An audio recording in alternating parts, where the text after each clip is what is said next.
ሓደ ሰብ አንጻር ካልእ ሰብ በደል ተዳፈጺሙ right በደል ተዳፈጺሙ እቲ ሰብቲ ንዕርቅ ልቡ ተዳዳልዩ ገዲፈ የለኹ እንተ ኢሉ ጥራይ እቲ ሰብቲ ሓራዝኹ እንተ ዘይብልካ ፍርድኻ አትዩ በትስተገብሮ ሁሉ ነገር ድማ ታግብር ክፈዲ አይኮነን ስለዚህ አፕቱ 90% 90 ተበደለ ሰብዩ እሱ ድማ ጸጋ እግዚአብሔር እዩ እንተ ጸጋ ሆይኑ ኖ አነ ነዚ ነገር እዚ ገዲፈ የለኹ እንተ ኢሉ ጥራይ እቲ ሰብቲ እንታይ ዝኸውን ሓራዝኹ ተበዲሉ ዘሎ መን እዩ አምላክ የተበደሉ ዘሎ አይኮነን አይቀበለውን እንተ ዝብልከ እግዚአብሔር ፈራዲሱ አዲ ተረድኩ ማሉ how deep it is እግዚአብሔር ግን እንታይሉ ፈትዩ ነቲ በክርስቶስ ዝመጽ መስዋዕቲ ፈትዩ ናይ ካለ መስዋዕትኻ አይቀበለኒ ሪኹም አለኹ እሱ ወሲኑ ዘሎ እንኮ መንገድና ላስታንክኝ ምርከለና ንምንታይ ክርስቶስ ኢየሱስ በይኑ መንገድ ዝኾነ ናብ አምላክ ዘእትወና ናብ ጽድቅ ዘእትወና በይኑ መንገድ ዝኾነ ንምንታይ እግዚአብሔር ነቲ መስዋዕት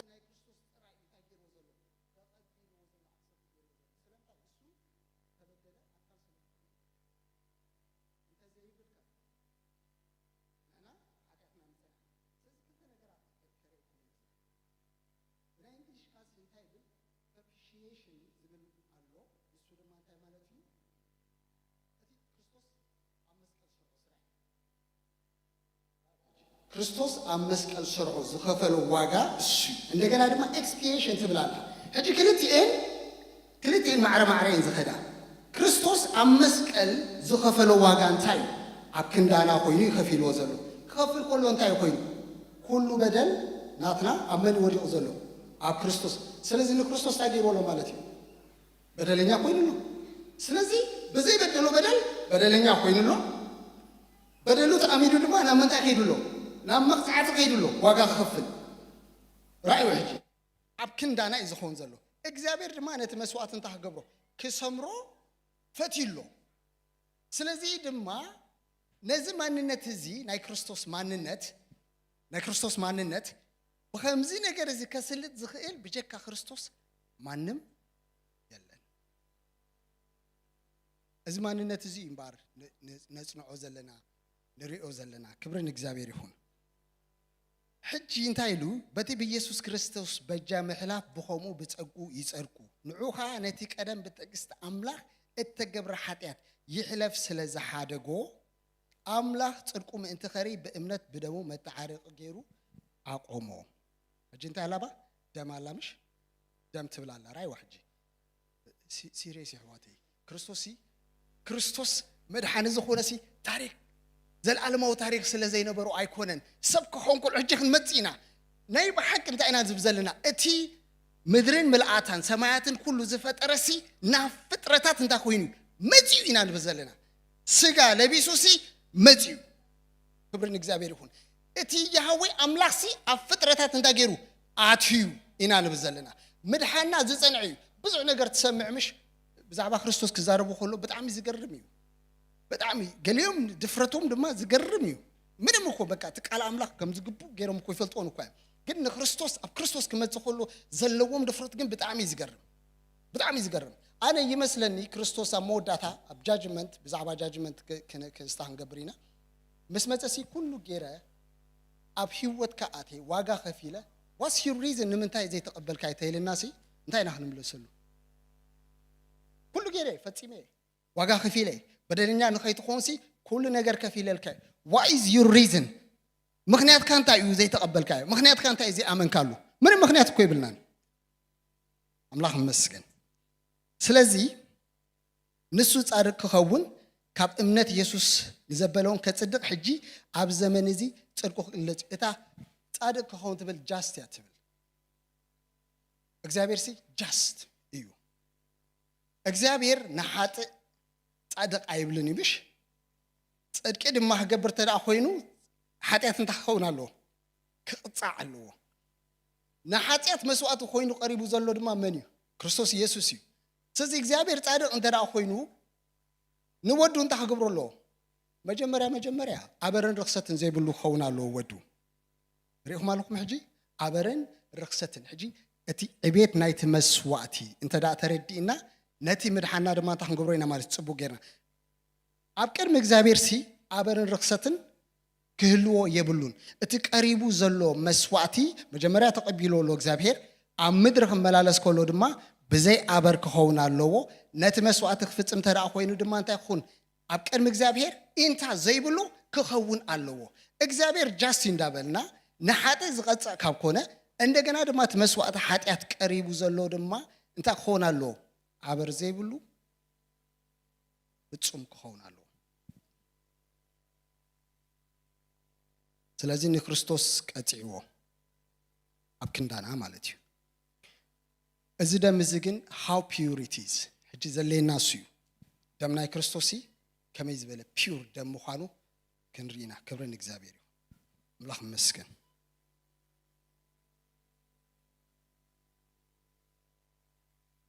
ከምዚ ዝብል መጽሓፍ ቅዱስና ንረክብ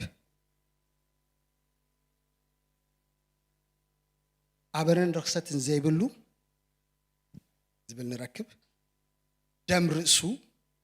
ዝብል ንረክብ ራይውን ደም ካልእ ኣብቲ ዝሓለፈ ኣብ ብሉይ ኪዳን ዝነበረሲ እቲ ካህንሲ ክኣቱ ከሎ ብደም መን እዩ ዝኣቱ ብደም ካልእ ኢሉ ይኮነ መንፈስ ቅዱስ ደም ካልእ ኢሉ ዝነግረና ክህንነት ብደም ካልእ ኣሎ ክህንነት ድማ ብደም ርእሱ ዝኾነ ድማ ኣሎ ስለዚ ክርስቶስ ኢየሱስ ክመጽእ ከሎ ክህንነት ብደም ካልእ ዘይኮነሲ ክህንነት ብምንታይ እዩ ብደሙ እዩ ስለዚ ናብዚና ንመጽእ ዘለና ደም ካልእ እንታይ ማለት እዩ ዲቤላታት አራውሕን አብዑርን እዩ እዚ ደም እዚ ኣብቶም ዝረኸሱ ተነጺጉ ንምንጻሕ ስጋ ዝቅድስ ካብ ኮነ ኢሉና ሪኹም አልኩም እዚ ደም እዚ ደም ካልእ እዩ መጀመርያ ምእንቲ ሓጢአት ርእሱ ድሓር ድማ ምእንቲ ሓጢአት ብዙሓት እንታይ ሒዙ ኣቱ ደም ካልእ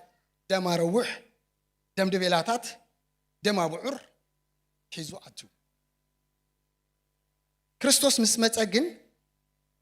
ካህን እዩ ብደም መናእት እዩ ብደም ርእሱ ስለዚ ዕብራውያን ምዕራፍ 9 ከምዚ ይብለና ክርስቶስ ግና ናይቲ ዝመጽእ ሰናይ ነገር ሊቀ ካህናት ኮይኑ ምስ መጸ በቲ ብሉጽን ፍጹምን ብኢድ ዘይተገብረ እጅዋላቲ ክህንነት ንባዕሉ እንታይ እዩ ብኢድ ዘይተገብረ እዩ ብኢድ ዘይተገብረ ካብ ፍጥረት ዘይኮነ ድንኳን ብደም ዲቤላታትን ምሩኻትን ዘይኮነስ ብደም ርእሱ ናይ ዘለዓለም ምድሓን ረኺቡ ሓደ ግዜ ናብታ መቅደስ ኣተዋ ክብረን እግዚአብሔር ይሁን ብዛዕባ ዛ መቅደስ እዚኣ ንእሽተይ ክብለኩም ኢሳያስ ክብሪ ኣምላኽ ርዩ መፂና ናብ ኢሳያስ ክብሪ ኣምላኽ ክርኢ ከሎ ምዕራፍ ክንደይ እዩ ምዕራፍ 6 ትዘፈር ክዳኑሲ ነታ መቅደስ መሊእዋ ነበረ አምላኽ ይመስገን ሕጂ ያህዌ አምላኽ ኣብታ መቅደስ ስጋ ከይኮነ ብስጋ ከይተገልጸ ኩሉ ሻዕ እንታይ ያው እዩ ኮነ እንዲ ንዓና ንምድሓን ተደኣ መፂኡ ግን እንታይ ኢና ነርና ደም ዲቤላታት እኳ ንኸምኡ ዘንጽሕ እንተደኣ ኮይኑ ደም ናይ መን እዩ ንዓና ከንጽሓና ዝኽእል እቲ ዕላማና ሕጂ እንታይ ኢና ንብል ዘለና እቲ ኣብ ፍጥረታት ዘይነጠፈሲ ኣብ ምድሓና ክነጥፍ ኣይክእልን እዩ እጂ ታ ቤት መቅደስ እያ ከም ኣምላኽ ኮይኑ ዘፈር ክዳኑ መሊእዋ ነታ ቤት መቅደስ ኣሎ ከም ሊቀ ካህንና ኮይኑ ግን ገና ኣይኣተወን ኣሎ ስለምንታይ ዘይኣተወ መጀመርያ ብስጋ ክግለጽ ኣሎ ድሓር ድማ ደም ክህልዎ ኣለዎ ንዓና ክንድሕን ማለት እዩ ስለዚ ኢሳያስ ነዚ ርእዩስ እንታይ ኢሉ ዘፈር ክዳኑሲ ነታ ቤት መቅደስ መሊእዋ ነበረ ክርስቶስ ክመጽእ ከሎ እንታይ ገይሩ ሽዑ ብደም ዲቤላታትን ምሩኻትን ዘይኮነስ ብደም ርእሱ ናይ ዘለዓለም ምድሓን ረኺቡ ሓደ ግዜ ናብታ መቅደስ ኣተወ ክብርን እግዚአብሔር ይሁን ደም ክርስቶስ ብናይ ዘለዓለም መንፈስ ገይሩ ድራይዎ ርእሱ ብዘይ ጽያፍ እንታይ ማለት እዩ አበርስ ጽያፍ እንታይ ማለት እዩ ኃጢአት ጽያፍ እንታይ ማለት እዩ ኣብ ቅድሚ እግዚአብሔር ንዑቕ ዝኾነ ነገር ተራዩ 33 ዓመት ክሳብ መወዳእታ ኣብ መስቀል ዝደየበላ ጊዜ ክርስቶስ ኢየሱስ ምስ እግዚአብሔርን ምስ ሕግን እንታይ ነይሩ ፍጹም ነይሩ ንኹሉ ድማ እንታይ ገይርዎ ብምልኣት ፈጺሙ ኣክንድመን ኣክንዳና እዩ መንዲ ዝቃወመና ነይሩ ሕጊ ጽሑፍ ተጻፈ ሕጊ ዝቃወመና ነይሩ ክርስቶስ ግን ክመላለስ ከሎ እንታይ እዩ በሐሳባቱ በእምሩኡ በስጉኡ በኹለንተንኡ እንታይ እዩ ፍጹም እዩ ንሕናኸ በሐሳብና ውዱቃቲና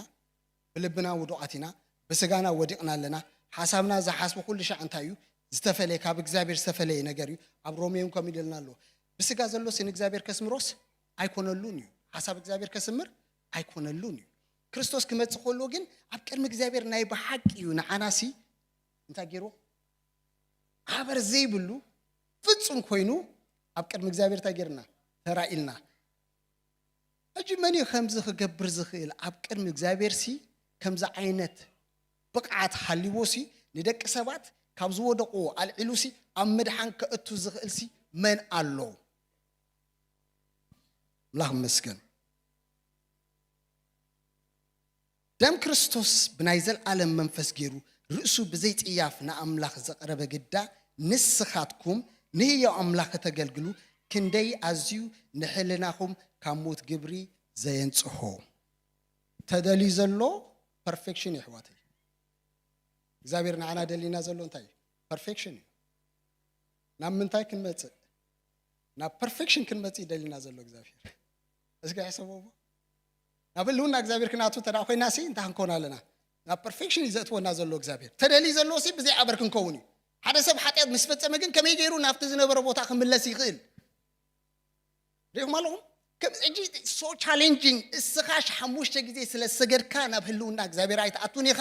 ንስኻ መጽሓፍ ቅዱስ ስለ ዘንበብካ ናብ ህልውና እግዚአብሔር ኣይተኣቱን ኢኻ እንታይ ዳ ናብ ክርስቶስ ብምምጻእ በቲ ተዳልዩ ዘሎ መንገዲ እንኮ መንገዲ ኢኻ ናብ ህልውና እግዚአብሔር ትመጽእ ስለምንታይ እዚ ንብሎ ዘለና ኩሉ ኣብኡ ዝኣተወ ስለ ዝኾነ ኣዝዩ ሰፊሕ እዩ ስለዚ እንታይ ኢልና እግዚአብሔር ንዓና ክንኣቱ ጥራይ እኮ ይኮነን ንእግዚአብሔር ክነገልግል ንእግዚአብሔር ሲ ክነገልግሎ ደም ክርስቶስ ብናይ ዘለዓለም መንፈስ ገይሩ ርእሱ ብዘይ ጽያፍ ንኣምላኽ ዘቕረበ ግዳ ንስኻትኩም ንህያው ኣምላኽ ተገልግሉ ክንደይ ኣዝዩ ንሕልናኹም ካብ ሞት ግብርሲ ዘየንጽሖ እግዚአብሔር ዝደለየና ዘሎ እሱ እዩ ግን ነዚ ነገር እዚ ክንጥቀመሉ እንተዳ ኮይና እንታይ ክንገብሮ ኣለና ክንኣምኖ ኣለና ተደ ኣሚነሲ ኣባይ ኣይሰርሕን እግዚአብሔር ደሊና ዘሎ ሕጂ ናብ ከምዛ ዓይነት ብጽሕና ወይ ድማ መልኣት ክንመጽእ ደሊና ዘሎ ደምዲቤላታት ኣብ ሰባት ተነጺጉ ኣረውሕ ኣብ ሰባት ተነጺጉ ነቲ ዝረኸሰ ስጋ ዝቅድስ ዘንጽህ ካብ ኮነ ደም ኢየሱስ ክርስቶስ ደኣ ከመይ ኣዝዩ ነቲ መዋቲ ነገርናሲ ዘየንጽሖ እዩ ኣምላኽ መስገን እቲ ስቴት ዘለናዮ ራእዩ ኣሕዋተይ ናብ ከምዚ ከምጻና ዝኽእል ዓቕሚ ዘለዎ ወይ ድማ ከሰጋግረና ዝኽእል ዓቕሚ ዘለዎ ስለ ዘየሎ እምበር እግዚአብሔር እንታይ ኢሉ ኣነ መንገድን ህይወትን ኣነ ጥራይ ኢሉ ክርስቶስ መንገድን ሓቅን ህይወትን ብዘይካይ ሪኢኹም ኣለኹም ብዘይካይ ክብል ከሎ ብጀካ ክርስቶስ ናብ ከምዚ ዓይነት ህልውና ክእትወና ዝኽእል ማንም የለን ኣምላኽ መስገን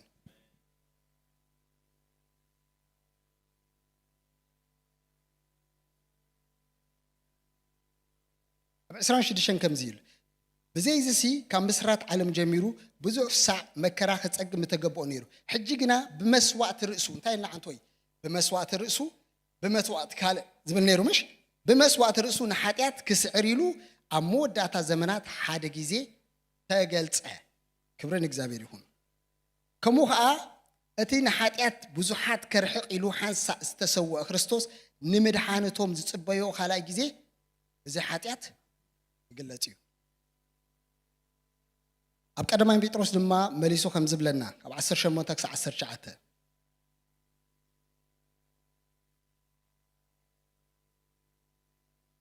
ካብቲ ካብ ኣቦታትኩም ተቐበልኩሞ ከንቱ ንብረትኩም ከም ብደምቲ ኣበርን ርኽሰትን ዘይብሉ ገንሸል ብኽቡር ደም ክርስቶስ እምበር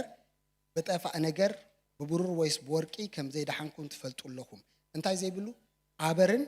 رخصتن زي بلو جنشل حاجة اسكي ريفلكت نكبر كريستوس ولا أب حسابوسي انتي نبرونا نبذلنا منم عينه ديفايل زخونه رخص زخونه عبر زخونه عين برون بكونفيدنس قوم هون بلينا دلي زلخو بعين برون بقى كل نجاراتو سنتايو أزيو فتصوم ينيرو إخبار كم زبالة مسواتين عنا تاجرنا عدالنا أتابع قدام زبالنا أبزيع أبزود قستيت كابزود قستيت سلزمت أنا كل شيء نخرستوس كنريو خلنا كم من داينا نريو كابزود قستيتنا نريو حجك رد أنا اللي كابود قستيت كتري خلها كابود بويتا خوين كانت زعابي نجار كتر خلها يرد أكاديو يرد أنانيو سلزي نخرستوس كنا حاسبو خلنا كافتي وودق ستيت زي كونه ناي بحقي ابقى الاملاح تغليص زلو اندار انايو كما عانت اكايدا ويد ما تعساسبا خمز نبرون كلينا كنفلد دلنا زلنا المومنت نسخا بسغا هتجلص كلا خاسي ابزا عالم زي انترااتي خاسي كله فتناتاتنا يا عالم كمصكاي كريستوس ግን እንታይ ነበረን በዚ ሁሉ እንታይ ነሩ ፍጹም ክብርን እግዚአብሔር ፍጹም በሁሉ ነገርና እንታይ በሁሉ ነገሩ እንታይ ፍጹም ይነሩ በሐሳቡ ፍጹም በተግባራቱ ፍጹም በካይዱ ፍጹም እትሕግድ ማ ይሪኦ ስለዝነበረ ኣብ ቅድመ ኣምላኽን ኣብ ቅድመ ሰብን ኣብ ቅድመቶም ሕግስ ተዋህቦም ሰባትን እንታይ ነሩ ማለት እዩ ተፈቲኑ ንመስቀል ዝበቅዕ ህይወት ንመስቀል ዝበቅዕ ፒውር ደም ንመስቀል ዝበቅዕ መስዋዕቲ ኮይኑ ንመስዋዕት ኃጢአት ኮይኑ ኣብ መስቀል ታገሩ ማለት እዩ ዋጋ ከፊልና ክብርን እግዚአብሔር ይሁን አምላክ መስገን በሐንሳ አለና ዲና አባራ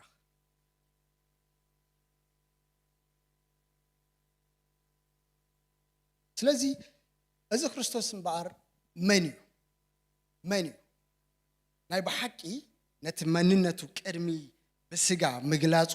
እቲ ፕሪ ኤግዚስተንት ወይ ድማ ኣብ ዘለዓለም ሕሉፍ ከም ዝነበረ ክንረጋግጽ ኣለና ማለት እዩ ሕጂ አምላክ መስገን ናብ ቀዳማይ ቆሮንቶስ ምዕራፍ 8 ከምዚ ዝብል ቃል ንረክብ ኢነወይ ጳውሎስ እንታይ ዝገብር ዘሎ ነቲ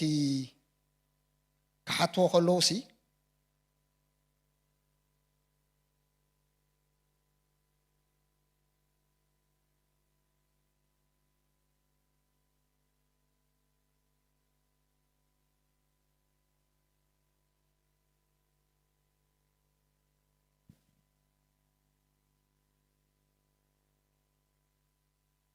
እንታይ ሎም ሓቲተሞ ኣብቲ ግዜቲ ኣብ ቆሮንቶስ ሲ ጣዖታት እጂ ቤት ኣምልኾ ኣለዎ ብዙሕ ጣዖታት ዝተሰውአ ስጋ ኣሎ ራይ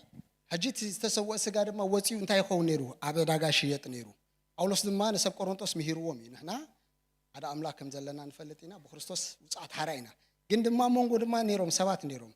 በዚ ነገር እዚ እንታይ ፈተና ዝኾኖም ሰባት ነይሮም ሕጂ ንሕልኖም ኣይተርኩሞም ኢሉ ኣብ ታሕቲ ይነግሮም ነዚ ነገር እዚ እንዳመለሰ ግን ሓደ ነገር ተዛሪቡ ጳውሎስ ብጣዕሚ ፋንዳሜንታል ዝኾነ ኩላህና መሰረታዊ ዝኾነ ነገር ተዛሪቡ ንክልቴና ተሓይዝና ክርኤን ኢና ሕጂ ክርስቶስ እንታይ ክንብል ኢና ማለት እዩ ነዚ ንዛረቦ ዘለና ሲ መጽሓፍ ቅዱስ የረጋግጸልና ድዩ ሓደ ክርስቶስ እቲ እንኮ መስዋዕት ኃጢአት ኮይኑ ንዓና ከም ተሰወ ግን ድማ ዘ ሴም ታይም ክርስቶስ ሲ ያህዌ ድዩ ኢና ንብል ዘለና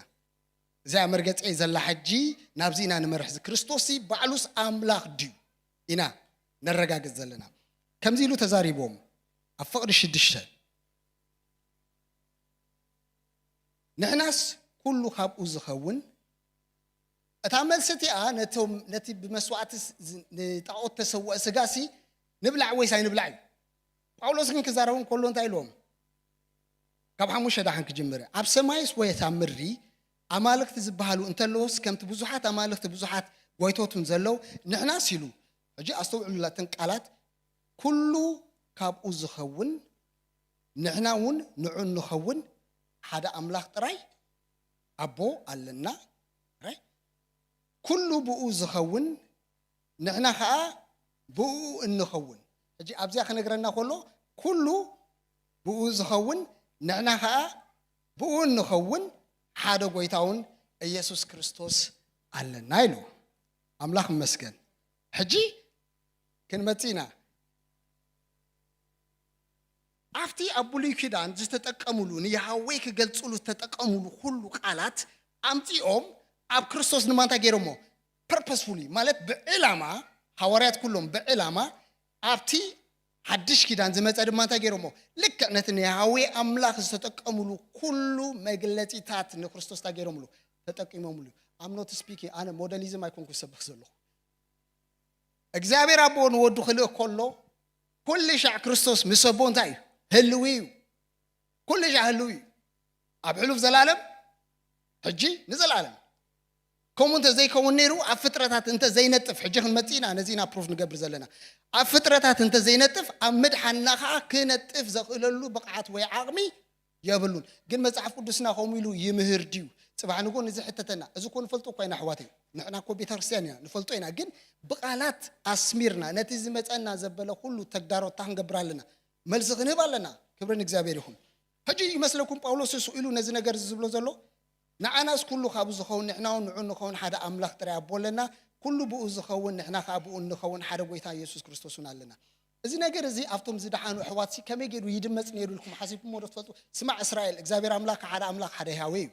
ከም ዝኽብሎም ኮሎስ ከመይ ዓይነት ድምጽ እየሰምዕ ነይሩ ጳውሎስ ግን ጳውሎስ ኢሉ ኮነ ኣብዚ ዝዛረብ ዘሎ ከምኡ ድማ እዩ ኣብ ሓድሽ ኪዳን ምስ ተገልጸ ሐዋርያት ሬእሞ እቲ ካብ ፍጥረታት ዘለዓለም ተሰዊሩ ዝነበረ ምስጥል ህልውና እግዚአብሔር ባህርና እግዚአብሔር እንታይ ኮይኑ በክርስቶስ ኢየሱስ ኩሉ እንታይ ኮይኑ ተገሊጹ ክብርን እግዚአብሔር ይሁን በዚ ተረዳእናዮ መጠን ድማ ንእግዚአብሔር እንታይ እንዳገበርና ክንከይዲና እንዳፈለጥናዮ ክንከይዲና ስለዚህ ጳውሎስ ኣብ ቆሎሴ ምዕራፍ 1 ክንከይዲና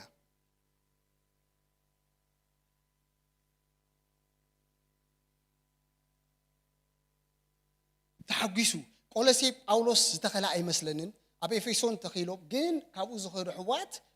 ዝተተኽለት ቤተክርስቲያን እያ ጳውሎስ ግን ሕጂ ጽሕፈሎም ኣሎ ጽሕፈሎም ኮሎ ድማ እንታይ ይኸውን ሕጂ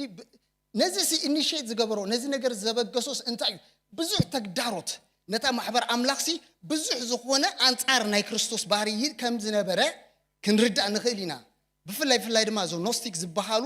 አንጻር ብዙሓት ተሲኦም ከም ዝነበሩ እንታይ ክንገብር ክንርዳእ ንኽእል ኢና ኩለን ጳውሎስ ዝቀልጸን እንታይ ናብዚ ሪፊት ዝገብር እዩ ነትሳቶም ዝብሎ ነበሩ እንታይ ዝገብር እዩ ሪፊት እንዳገበረ ኣሕዋተይ እንተዳ ተሲኦም ብቕዓት ኣለና ዲኹም ጌርና ንሰባት ካብ ጉጉይ መንገዲ ክንመልሶም ንኽእል ሕጂ ናይ ባህር ናይ ክርስቶስ ኢና ንዛረብ ዘለና ስለዚህ እንታይ ኢሉ ብምስጋና ምስ ጀመረ ኣብ 13 ከምዚሉ ተዛሪቡ ንሱ ካብ ስልጣን ጸልማት ዘውፃና ናብ መንግስቲ ፍቅር ወዱ ነእትወና ስልጣን ጸልማት መንግስቲ ፍቅር ወዱ ካብ ግዝአት ናይ ጸልማት ካብ ግዝአት ናይ ሰይጣን ካብ ጽልዋ ናይ ሰይጣን ካብ ድራኸ ናይ ሰይጣን ኣውፂኡ ኣግዒዙ ናብ መንግስቲ ፍቅር ወዱ እትወና ክብለና ኮሎ ናብ ምንታይ ዘእትወና ዘሎ ናብ ግዝአት ናይ ወዱ ናብ ስልጣን ናይ ወዱ ናብ ምልኪ ናይ ወዱ ኢና ናኣቱ ዘለና ስለዚህ ኮምፕሊትሊ ዓብ ዝኾነ ምግዓዝ ነዚ ክንርዳእ ከለና ብተግባር ዝገልጸና ማዓስዩ ህዝብ እስራኤል ካብ ግብጽ ክወጽ ኮሎ ናብ ምንታይ ናብቲ እግዚአብሔር ዝረኣየሎ መሬት ከኣቱ ኮሎ እንታይ ገይሮም ኣግዒዝዎም ኮምፕሊትሊ እዮም ግዒዞም ስለዚህ ምልኪ ጸልማት እንተዳ ነይሩሱ ንሱ ናብቲ ዝረኣየሎም ቦታ ክግዕዙ ኮሎ ናይ በሓቂ ልክዕ ከምኡ ድማ ካብ ጸልማት ናብ ብርሃን ግዒዝና ኣለና ካብ ስልጣን ጸልማት ናብ ፍቁር ወዱ ግዒዝና ኣለና ሕጂ ኣብ ትሕቲ ምልኪ ወዱ ኢየሱስ ክርስቶስ ኢና ዘለና እዩ አቡ እንታይ ኣለና መድሓን ኣለና አቡ እንታይ ኣለና ዴሊቨረንስ ምንጋፍ ኣለና አቡ እንታይ ኣለና ሕድገት ሓጢያት ኣለና እዚ ሁሉ ንዛረቦ ዘለና እንታይ እዩ ብወዱ እዩ ትሪኦ ደለኹም እቲ ኢሚነንት ምዃኑ ፕሪኢሚነንት ምዃኑ ንሱ አውራ ምዃኑ ልዕሊ ሁሉ ምዃኑ ነስዕሎ ደለና ብሁሉ ነገርሲ እግዚአብሔር ብወዱ ዝገበሮ መድሓን ብማንም ካልእ ክገብሮ ኣይፈቱን ኣይገብሮን ድማ ሓንሳ እና ሓዋሩን ብወዱ ገይርዎ ዘሎ ስለዚህ ከምዚ ክንርኢ ከለና እንታይ ማለት እዩ እሱ ዝለዓለ አውራ ቀዳማይ መሪሕ ቅድሚ ሁሉ ምዃኑ ይዘርእየና ዘሎ ኣብዚ ሓንቲ ቃል ወሲዶም ነቲ ጳውሎስ ዝብሎ ዓሚቕ ሓሳባት ብሓንቲ ቃል ክግልብጦ ደልዩ ኣይኮነን እግዚአብሔር ኮም ይኮነን ሕጂ ካፍቲ አውዲ ከይወፃና ነዚ ፍልጠት እዚ ጽቡቕ ጌርና እስክንርአዮ ንሱ ካብ ስልጣን ጸልማት ዘውፃና ናብ መንግስቲ ፍቅር ወዱና እትወና አቡ ምድሓን ማለት ሕድገት ሓጢያት ዘለና ንሱ መልክዕቲ ዘይራ ኣምላኽን በኽሪ ሁሉ ፍጥረትን እዩ ኣብ ሰማያትን ኣብ ምድርን ሕጂ ራእዮ እቲ ኮዝሞሎጂ ናብቲ ናይ ምልኣት ኩሉ እዩ ዘርእየና ዘሎ ኣብ ሰማያትን ኣብ ምድርን ዝረአን ዘይረአን ዝረአ ገለገለ ድዩ ዝረአን ዘይረአን ዙፋናት ኮይነስ ወይ ጎይትነት ሕልቅነት ወይ ስልጣናት ኩሉ እስኪ ኩሉ ህሉ ኩሉ ብኡ ተፈጢሩ ኣሎሞ አንተ እንታይ ኢልና ነርና ኩሉ ብኡ ዝኸውን ንሕናውን ብኡ ንኸውን ምሽልና ነርና ኣብኡ ግን ጠጠው አይበለን ጳውሎስ ክብርን እግዚአብሔር ይሁን ኣባ ጠጠው አይበለን እሳኽን ሪአና ኣብ ሰማያትን ኣብ ምድርን ዘሎ ዝረአን ዘይረአን ዙፋናት ወይነስ ጎይትነት ሕልቅነት ወይ ስልጣናት ኩሉ ብኡ ተፈጢሩ ኣሎሞ ኩሉም ብኡን ንዑኡን ኣብቲ እንታይ ኢልና ነርና ኩሉ ካብኡ ዝኸውን ንሕናውን ንዑኡ ንኸውን መን እዩ ያህዌ ኣምላኽ እዩ ከምኡ እንዲና ንቢብና ምሽ ቀዳማይ ቆሮንቶስ ምዕራፍ 8 ፍቅሪ 6 ረሲዕኩም ወዲኹም ኩሉ ካብኡ ዝኸውን ንሕናውን ንዑኡ ንኸውን ምሽ ኢሉ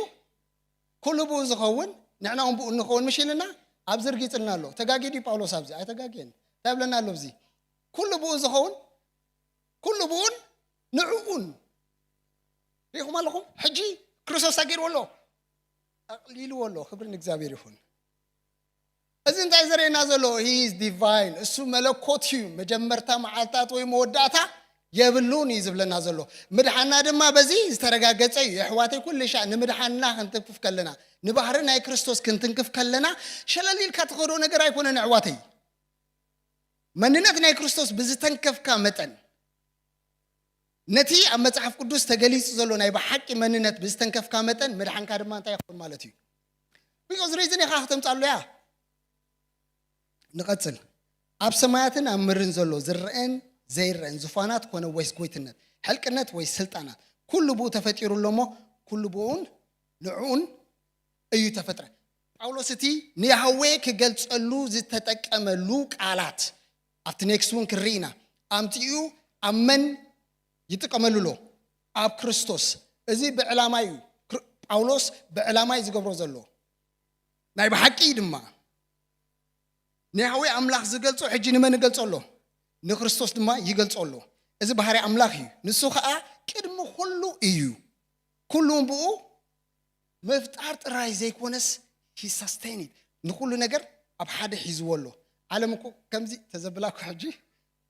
جو يمسلم نعلم زجاجو زلوا مسلم. عالم من يزل حجي. حبيب كريستوس يزل. كبرنا نجزاب. بحيل قالوا نقول له زين عم يشبلنا. سلازريهم اللهم سبات يمسلم نعلم تقطع رواد. You're not. يمسلم نقول نجر زجاجو زلوا. يمسلم نقول نجر تاج قبره. زوننو أيقونن كله meaning زلوا. ترجم زلوا. عقم زلوا. عبيد منسل زلوا. نقول له مفتقروا ترايزي كونس كس حجي زنا برنا زلوا. أساستين غير وزلوا. مني كريستوس حيد وصل زلوا. شيء كي تخون global warming قال no. كريستوس حيد وصل زلوا. تايم كم تقولوا بعلوه تقولوا له كس عزيز تقلل جن وننت أيقونون كميلا نعلم ما تبغينا رانا نجبر راي كوننتي ملختي جن وناني اللوازة مدرسة ملأتاسي كريستوسي he hold it together كم زي تكريت الرسي وزخدمه حج منهم سلطان أبو زيل إجزابهر أم نفس وكف هوت نايدك سبات انتالو سلطان علوه ساستين غير وازلو نسي زرقن زفانات حيزوزلو نسي فتير وزلو نسي زكاي روزلو نسي كله فرد خبليو هذا معلتي كل السبع أبكر ما أملاح متيو فرد خبليو سلطانات جن منيو كريستوس يتنع وزلو جن whether you do it right وقنع جبرو بجيجا جبرو تبع نقول تخوني كريستوس بعلو فرح أنت نقدر كنقرأكم أنت مستر كنقرأكم كريستوس كما تقول له فرادو خويني يكون المتي رايو أنت خويني متي متوات حتيات كله فردي أبو أنت خون كودق إلي متيو مستساخه فراديو أنت إلو نسبسي كفرد سلطان هابو لك أبو أفردي بومبر كوفيلو زفرد حجي رزريت مسجبره أنت عايز جبر كريستوس فرادن كلايو نقول عالم بفردي ززنا على كريستوس يحجي حجي كله نجبره زلنا زبلا كله أبو أنت عايز ساستين كوينو له يرقل له يمزنا له تبع نقول ما نبرهان كوسي ندقنا دم تاخو برك فردي بزعبو زيد استبع على زيد أكم كله قال تب كبولهم كبرنا إخبار يهون نسق نقول كلهم بقوا يملوا ንሱ ነቲ ስጉ ድማ ርእሱ ማለት ማሕበር ብኩሉ ነገራ ቀዳማይ ምእንቲ ኸውንሲ ንሱ መጀመርታዩ ካብ ሙታትን በኽሩ ብዘሎ መልአት ከሓድር ኣቦ ሰሚሩ ኣሎሞ ብኡ ብደሙ መስቀል ገይሩ ሰላምስ ገበረኻ ነቲ ኣብ ምድሪ ዘሎን ኣብ ሰማይ ዘሎን ኩሉ ኣጅራዩ ንርእሱ ተዓሪቆ ምሽልና ኣብ ቆሮንቶስ ካልኣይ ቆሮንቶስ ምዕራፍ 5 ኩላ ክንብባ ከለና ኣምላኽ ኢሉ ንዓለም ክዕረቃ ከሎስ ኣበይ ነበረ ብለና ኣብ ክርስቶስ ነበረሞ በደሎም ኣይሓዘሎምን ሕጂ ከንታይ ብለና ኣሎ ክርስቶስ ኣነ ንዓለም ትርእሰይ ተዓሪቀ ያለኹ so you see he's in a position of authority ሕጂ ኣብ ምልኪ ኣብ ቦታ ምልክን ኣብ ቦታ ፍርድን ስለዘሎ ምስ ነፍሱ እንታይ ገይሩ ኣሎ ንዓለም ንኹላህና ምስ ርእሱ እንታይ ገይርና ተዓሪቅና ኣሎ ክብርን እግዚአብሔር ይሁን ሕጂ በዚያ ቃልኩ ውዴ 22 23 ከምዚ ኢሉ ካብቲ ሰማዕኹሞ ተስፋ ናይቲ ብትሕቲ ሰማይ ንዘሎ ኩሉ ፍጥረት እተሰብከ ወንጌል ኣነ ጳውሎስ ዘገልጋሉ ከይተነቃነቅኩም ተሰሪትኩምን ደዊልኩም በእምነት እንተጸናዕኹምሲ ኣበርን ነቀፋን ዘይብሎም ቅዱሳን ገይሩ ኣብ ቅድሚ ምን ተቆመኩም ሕጂ በሰብነት ስጉ ዝብሎ ዘሎ ንደሙ ይዘመልክት እቲ ደምቲ so powerful ንዓና እንታይ ይገብረልና ካፍቲ ሓይሊ ኣብ ደሙ ዝተለዓለሲ ካፍቲ ዝኸፈለ ዋጋ ዕቤት ናይቲ ደሙን ዕቤት ናይቲ ዝተኸፈለ ዋጋ እንተለዓላ ንሕና እንታይና ኣበርን ነቀፋን ዘይብልና ኮይና ኣብ ቅድሚው ክንመላለስ ዘኽእለና ዓቕሚ ኣብ ደመናሉ ኣብ ደም ክርስቶስ ኣሎ ከምዚ ክገብረልና ዝኽእል መን ኣሎ ሕጂ እቲ ማንነት ኩሉ ንሪኦ ዘለና ንመን ዝተዋሃበ ነይሩ ያህዌ ሕጂ ግን ክርስቶስ ተገሊጹ ነቦ ገሊጽዎ ንርእሱ ኸ ገሊጹ ኩሉ ተሰዊሩ ዝነበረ ምስጢራት ሕጂ እንታይ ኮይኑሎ ተገሊጹሎ ስለተገልጸ ድማ ሕጂ ጳውሎስ ብድፍረት بتبعت intentionally purposefully بعلامة نتي نيهوي أملاك استوهابه كله ما ننت للسخار ما يجيب أكاي نزو كله تورس كبرنا إجزابيري هون سلازي إذا استقلت لنا كريستوس من شخوليو من شمرحنايو من شخوليو من شيء هوتنايو نخلو دما بحيل قالوا آسني عز حزيو نحن حاجين تعلنا مالتي تبعت علنا زي له ده بواقع تعديكم يهم لنا نارسكمون አይኮንኩም you don't own yourself ነፍስና አይኑንና ይናደህር ሕጂ እዚ ፍልጠት እዚ ግን ታንገብረልና አውሽጥና ከአትዋሎ ድህር ሕጂ ክንመላለስ ከለናሲ ንዓና ይኮነነቶም በደሙ ዘዓደገና ንዓለም ከማን ሳስቴን ገይሩ ዘሎ መን እዩ ክርስቶስ እዩ ክብርን እግዚአብሔር ይሁን አምላክ መስገን አብዚያ ተጠው ክብሌ ዝቅጽል ሰሙን ክንቅጽሊና ንሽይ ክንጽልሞ ክንውድ ወይታ ነመስግነካለና ክብሪ ንህበካለና በነገር ሁሉ ተመስገን አቤት ካዘል ዓለማዊ ምኽርኻ ድማ ዘይብጽሕ ጎይታ በመንፈስካ ጥራይ ዝግለጥ ስለዝኾነ ጎይታ ነመስግነካለና ንስኻ ግን ጎይታ ቁኑዕ ኮይንካ ንማሕበርካ ንደቅኻ እንዳገለስካ እንዳማሃርካ ካብ ክብሪ ናብ ክብሪ ተሰጋግረና ኢኻሞ ነመስግነካለና ተረፈ ጊዜና ድማ ጎይታ አምልኾና በዘይ ምኽልካል ንዓኻ ክብሪ ክኸውን በስም ኢየሱስ ክርስቶስ ንጸልያለና ሓንቲ እኳ ጎይታ ኣሞንጎና ዘይተምልኽ ነፍስኻ ይትህሉ ብጸጋኻን ብመንፈስካን ረዲእካ ጎይታ ኣብ ህላውነትካ ኣቲና ክብሪ ነቲ ተሓርደገን ሸልን ንእግዚአብሔር ኣቦናን ኢልና ክነቅርብ በስም ኢየሱስ ክርስቶስ ንጸልያለና ሰማያትና ይከፈት ንእግዚአብሔር ዝኸውን ኩሉ ክብሪ ድማ ይምጻእ እግዚአብሔር አምላኽና ብመንፈስካ ስለትድግፈና ነመስግነካለና ክብሪ ሁሉ ካብ ዘለዓለም ንዘለዓለም نعخاي يكون آمين